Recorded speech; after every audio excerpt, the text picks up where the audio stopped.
बीडच्या मस्सादोगचे सरपंच संतोष देशमुख हत्या प्रकरणाला आता वेग आलाय। सीआयडीचं पथक बीड पोलीस ठाण्यात दाखल झालंय। फरार आरोपींनी जे मोबाईल फेकले होते त्यातील माहितीवरून पोलिसांचा तपास सुरू आहे। आतापर्यंत 100हून अधिक जणांची चौकशी देखील केल्याची माहिती आहे। त्यामुळे सीआयडी पथकाच्या कारवाईत काय नवी माहिती मिळते हे पाहणं महत्त्वाचं ठरेल।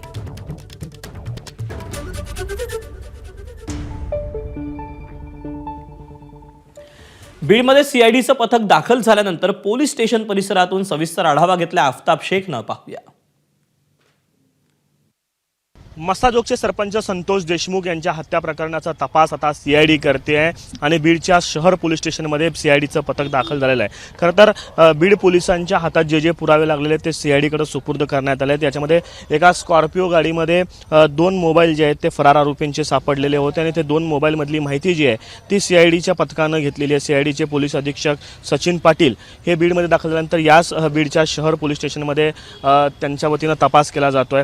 साधारणतः ते जे 3 फरार आरोपी आहेत त्यांनी आपले मोबाईल जे आहेत ते काळ्या रंगाच्या स्कॉर्पिओमध्ये टाकलेले होते आणि ते मोबाईल जे आहेत ते पोलिसांनी हस्तगत केले आणि त्यानंतर सीआयडीच्या पथकाकडे मोबाईल सुपूर्द केल्यानंतर त्या मोबाईलमधली जी माहिती आहे ती तपासून घेण्याचं काम जे आहे ते सीआयडीच्या पथकामार्फत केलं जात असल्याची माहिती जी सूत्रांकडून कळते आहे। मात्र अधिकृत पद्धतीनं सीआयडी पथकाद्वारे कोणतीही माहिती जी आहे या प्रकरणासंदर्भात दिली जात नाही आहे। अत्यंत गुप्त पद्धतीनं सीआयडी पथक तपास करत आहे। मात्र तपासाची वेग वाढवण्याचे काम जे आहे ते सीआयडी पथकामार्फत केलं जात आहेत। फरार जे आरोपी आहेत त्यांच्या मोबाईल जे जप्त झालेले होते त्या माहितीच्या आधारे सीआयडी पथक सध्या तपास करत असल्याची माहिती सूत्रांकडून मिळते आहे। कॅमेरा पर्सन युक्तासह आफताब शेख, एबीपी माझा।